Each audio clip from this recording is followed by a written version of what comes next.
월세 미납 임차인 꼼짝 마라. 끝까지 받아낸다. 낙찰을 받아서 임대를 놓았는데 7개월이 지났습니다.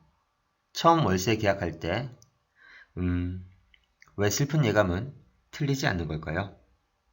7개월 동안 정해진 월세 날짜가 지나서 돈이 찔끔찔끔 들어오면서 슬슬 낌새가 보이긴 했지만 드디어 7개월째 월세가 미납되기 시작했습니다.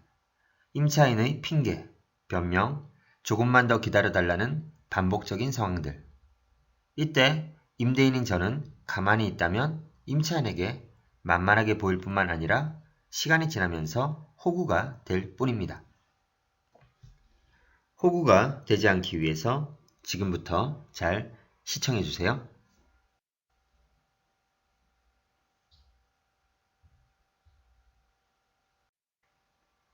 경매로 낙찰받은 이 물건은 중개사 30군데, 각종 부동산 중개 사이트 및 스마트폰 앱, 지역 카페 등에 매물을 내놓았습니다. 비수기를 맞이하여 2개월째 공실기간을 거친 뒤 인터넷을 보고 연락이 온 임차인과 개인과의 직거래로 계약을 하였습니다. 굉장히 좋았었죠. 당일 그날 바로 계약금을 받고 계약서 쓰고 도장 찍고 마무리가 되어 중개비도 전혀 들지 않아 흐뭇했습니다. 그러나 웬걸 갑자기 연락도 잘 안되고 월세를 미납하기 시작합니다. 사람 마음이 다 똑같습니다. 이런 임차인은 그대로 방치하면 연락이 두절되고 계속 월세를 미납할 확률이 높아져서 결국 납부의사가 없어지게 됩니다.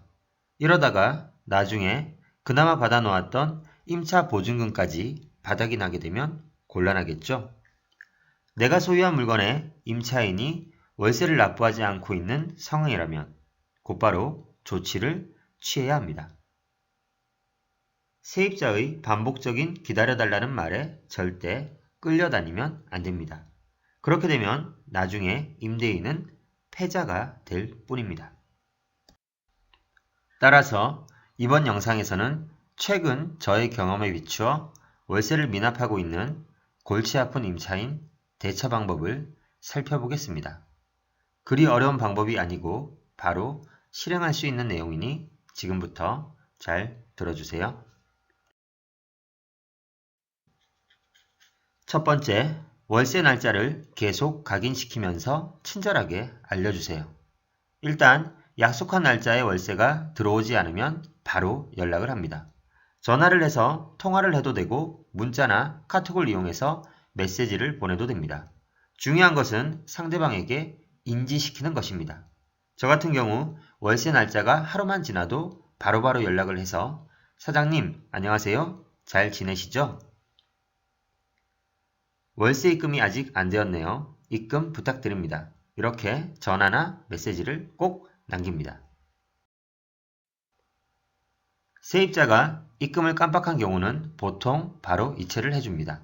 그러면 서로 아무 문제될 것이 없겠죠? 하지만 조금만 기다려 달라는 말 또는 며칠 뒤 준다는 말 등 이렇게 약속한 날짜를 뒤로 미루게 되면 신경이 쓰이게 됩니다. 이 경우 반드시 미룬 날짜에 바로 연락을 다시 취해야 합니다. 오늘까지 입금해 주신다고 했는데 안 들어왔네요. 연락을 하고 메시지를 남기는 것이 나중에 임대인에게 유리한 증거 자료로 활용될 수도 있기 때문입니다. 월세를 제 날짜에 내지 않은 임차인과 주고받은 카톡 내용입니다. 임차인은 이런저런 이유로 날짜를 미뤘지만 임대인인 저는 지속적인 연락과 요구로 결국은 월세를 받아냈습니다. 카톡을 보시면 앞으로 월세도 순탄치만은 않아 보이시죠? 그럼 이런 경우 어떻게 해야 할까요?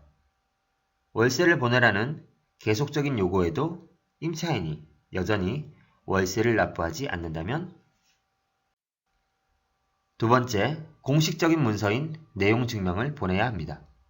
보통 월세가 들어오지 않아서 연락을 하면 언제까지 주겠다고 합니다. 하지만 약속한 그 날짜에 또 들어오지 않는다면, 이런 일들이 계속 연속되고 2달치 월세가 미납되었다면 절대 가만히 있으면 안 됩니다. 그냥 마냥 기다린다고 결코 임차인이 알아서 월세를 보내주지 않습니다. 따라서 이 정도가 되면 연락도 잘 안 되고 날짜는 계속 지나가고 능구렁이처럼 빠져나가려는 낌새가 보입니다. 즉시 내용 증명을 작성해서 보내야 합니다. 내용 증명은 당해 우편물의 내용인 문서 내용을 등본에 의하여 증명하는 제도입니다. 이 내용 증명은 증거 보전의 필요가 있을 경우 증빙 기능과 채무자에게 심리적인 압박감을 주려 하는 역할을 합니다. 내용 증명을 보낸 것이 법률상 어떤 특별한 효력을 발생시키지는 않지만 어떠한 독촉이 있었는지에 대한 증거가 남게 됩니다. 또한 채무자에게는 빚을 갚지 아니하고 차일피일 미루는 경우 법적인 절차를 강구하겠다는 강경한 의사전달의 기능을 합니다. 내용 증명 발송은 우체국 사이트에 들어가면 어렵지 않게 가능합니다. 따라서 어떤 내용을 언제, 누가, 누구에게 전송했는지의 사실을 공식적으로 우체국에서 증명한다고 보시면 됩니다. 많은 비용이 들지 않으니 꼭 조치를 해보시기 바랍니다. 그럼 내용 증명에는 구체적으로 어떤 내용을 포함해서 작성해야 할까요? 정해진 양식이 따로 있는 것이 아니니 말하고자 하는 내용 및 전달 사항을 상대방이 잘 인지할 수 있도록 논리적으로 작성해서 발송하면 됩니다. 제가 최근에 월세를 미납한 임차인에게 보낸 내용 증명입니다. 보다시피 상황에 맞는 제목을 적고 발신인과 수신인 및 각자 인적사항을 작성하시면 됩니다. 전달하고자 하는 내용을 6하 원칙을 기본으로 해서 정확하고 간결하게 적으면서 현재 어떤 상황인지, 해결이 안 되면 어떤 조치를 취할 것인지, 앞으로의 일정 및 계획까지 적어주시면 좋습니다. 저의 경우 우체국 사이트를 통해서 내용 증명을 발송하고 그 내용을 캡처해서 미리 임차인에게 카톡으로 보냈습니다. 부재 중일 확률이 높기 때문입니다. 현재 카톡을 본 임차인의 반응은 기한 내로 월세를 보내줄 것 같지만 역시 끝까지 지켜봐야 합니다. 내용 증명을 통해 미납된 월세를 정한 기간까지 입금시킨다면 금전적인 문제는 해결될 것입니다.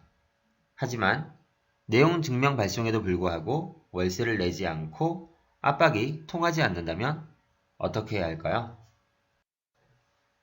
세 번째 방법은 부동산 점유 이전 금지 가처분 신청 및 집행입니다. 연락과 내용 증명에도 불구하고 결국 월세를 안 내는 임차인에게는 실질적인 법적 조치를 해야만 합니다. 하지만 막상 법과 관련된 일을 하려면 왠지 어렵고 부담이 됩니다. 점유 이전 금지 가처분이라는 용어도 쉬워 보이진 않지만 하나하나 해보시면 크게 어렵지 않습니다.